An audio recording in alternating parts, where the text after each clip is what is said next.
Pada kesempatan kali ini saya akan menjelaskan mengenai teknik-teknik dari tes glukosa urin darah Benedict atau disebut sebagai juga tes reduksi glukosa Benedict. Namun sebelum melakukan persiapan dari sampel, perlu juga diketahui bahwa tes dari glukosa darah ini penting dengan tujuan diagnosis maupun monitoring untuk kadar glukosa urin pasien, terutama pada pasien dengan kecurigaan diabetes mellitus. Lalu prinsip dari tes Benedict ini atau tes reduksi glukosa Benedict ini adalah kita dapat menginterpretasikan kadar dari glukosa urin pasien berdasarkan perubahan warna yang terjadi pada reagen Benedict. Karena reagen Benedict tersebut mengalami perubahan warna akibat reduksi oleh glukosa yang berada pada sampel urin pasien.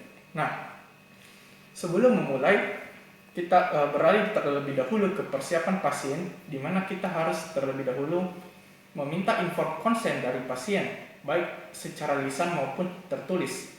Untuk secara tertulis, pasien secara biasanya telah mengisi formulir informed consent untuk menjalani pemeriksaan tes glukosa urin ini. Lalu kita juga dapat melakukannya secara lisan. Baik, jadi Pak, selamat siang. Pada kesempatan kali ini saya akan melakukan pemeriksaan untuk kadar dari kadar gula pada urin Bapak untuk membantu saya dalam menegakkan kecurigaan terhadap kondisi Bapak, Dik. Ya. Jadi nanti saya akan membutuhkan sampel atau dari air kencingnya Bapak. Namun nanti saya instruksikan bagaimana, Dik, untuk sesudah puasa dan sesudah makan maupun yang sesaat. Apakah Bapak bersedia? Iya. Baik, terima kasih. Lalu setelah meminta informed consent dari pasien, kita dapat menginstruksikan pasien untuk mempersiapkan sampel urinnya. Sampel urin yang akan dilakukan tes. Nah, untuk persiapan dari sampel ini hampir sama dengan persiapan sampel untuk pengambilan darah pasien untuk pemeriksaan glukosa darah pasien. Seperti untuk persiapan sampel glukosa urin sesaat dapat dilakukan bersamaan dengan pengambilan sampel untuk glukosa darah sesaat, dan hal yang sama berlaku untuk glukosa urin puasa dan glukosa urin postprandial. Dan kita pastikan bahwa kita telah mengikuti seluruh prosedur pengambilan sampel yang benar yang akan saya jelaskan nanti. Namun sebelum itu, sebelum memulai tindakan, kita terlebih dahulu harus melakukan sanitasi tangan dan mengikuti prosedur keamanan laboratorium. Kita lakukan sanitasi tangan terlebih dahulu.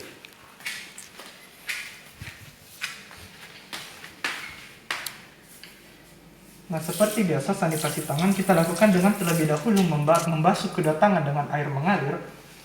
Kita mengambil cairan sabun, kemudian pertama-tama kita gosokkan di kedua telapak tangan, kemudian kita gosokkan di punggung dan sela-sela jari kedua tangan, dan kita lakukan kembali pada sela-sela jari kedua tangan dengan telapak tangan.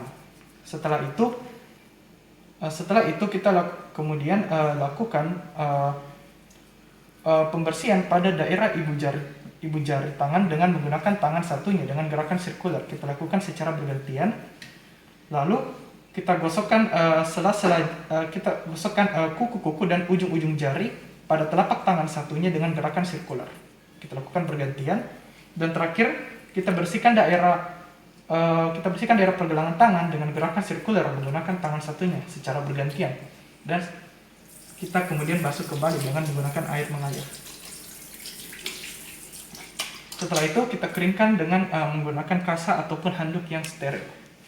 Setelah melakukan persiapan pasien dan telah melakukan sanitasi tangan, selanjutnya kita beralih ke persiapan sampel. Untuk persiapan sampel yaitu pengambilan sampel urin pasien dapat dilakukan bersamaan dengan pengambilan sampel darah pasien.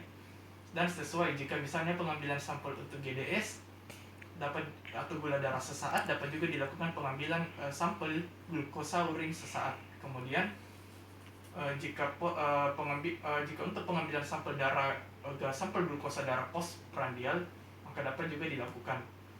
Dan untuk juga glukosa darah puasa dapat dilakukan juga pengambilan sampel urin puasa.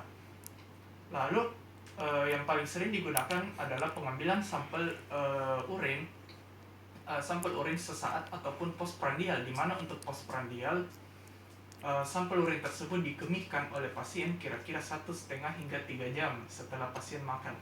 Kemudian perlu diingat juga bahwa pengambilan sampel urin diletakkan pada tempat penampungan yang bersih dan tidak ada bahan tambahan apapun seperti bahan pengawet. Dan kemudian sampel urin disimpan pada suhu ruangan dan dilakukan tes paling lambat 2 jam setelah pengambilan sampel.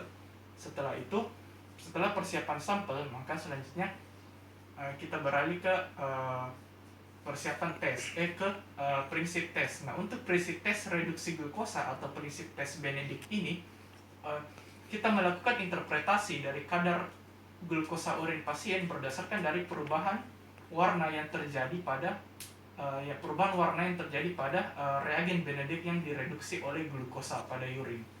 Nah, setelah prinsip tes, kemudian kita beralih ke persiapan alat dan bahan. Tentu saja, sebelum memulai percobaan, kita harus memastikan bahwa kita telah melaksanakan prosedur keselamatan lab standar, yaitu menggunakan handscoon, menggunakan kacamata lab jika ada, dan menggunakan juga masker. Setelah itu, kita mempersiapkan alat-alat dan bahan lain yang akan digunakan. Yang pertama adalah tabung reaksi yang telah tersedia pada rak tabung, kemudian penjepit tabung reaksi, pipet tetes atau dapat juga menggunakan pipet Pasteur, kemudian pemantik atau korek api, pembakar spiritus, kaki piga, dan gelas piala yang telah berisi air mendidih. Kemudian untuk bahan-bahan yang akan digunakan adalah sampel urin dan larutan reagen Benedict.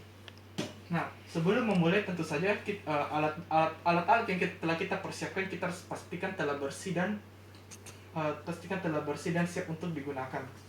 Kemudian kita akan mulai prosedurnya. Yang pertama adalah prosedur dari tes reduksi glukosa ini.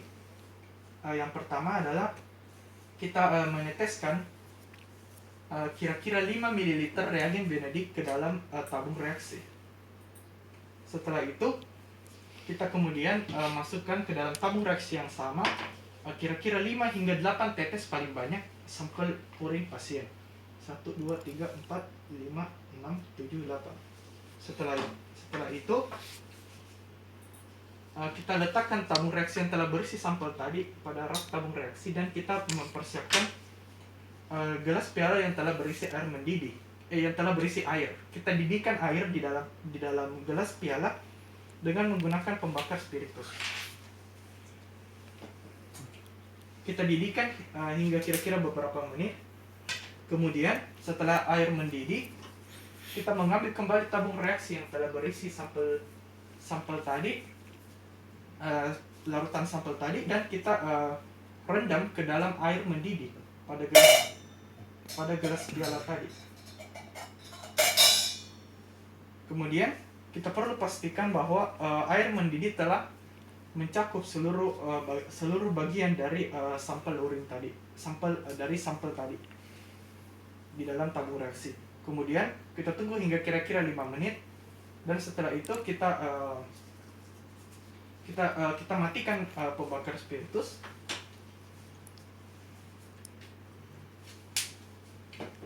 dan kita mengangkat tabung reaksi yang di dalamnya telah berisi sampel yang mendidih tadi.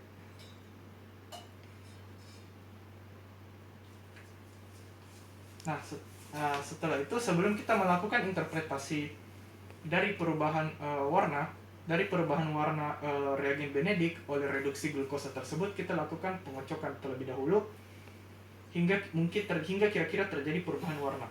Setelah itu kita siap untuk melakukan interpretasi, dan setelah melakukan interpretasi kita bereskan kembali semua alat-alat dan bahan yang telah digunakan. Kita membersihkannya dan meletakkannya kembali pada posisi semula.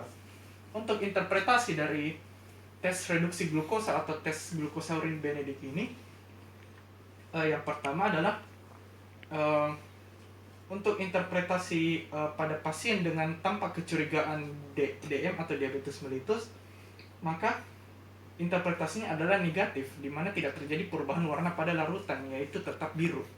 Kemudian untuk untuk warna biru ini negatif, kita interpretasikan bahwa kadar glukosa urin pasien di bawah dari 0,5%. Kemudian jika terjadi perubahan warna, maka dapat kita interpretasikan bahwa glukosa urin pasien berada di atas dari 0,5% dan pasien masuk pada kategori kecurigaan DM. Nah, yang pertama adalah untuk jika warna urin jika warna sampel berubah menjadi hijau kekuningan keruh, maka interpretasinya adalah positif 1, di mana kadar glukosa urin pasien berada pada kisaran 0,5 hingga 1%. Kemudian jika warna dari sampel berubah menjadi kuning keruh, maka interpretasinya adalah positif 2, di mana kadar dari glukosa urin pasien 1 hingga 1,5%.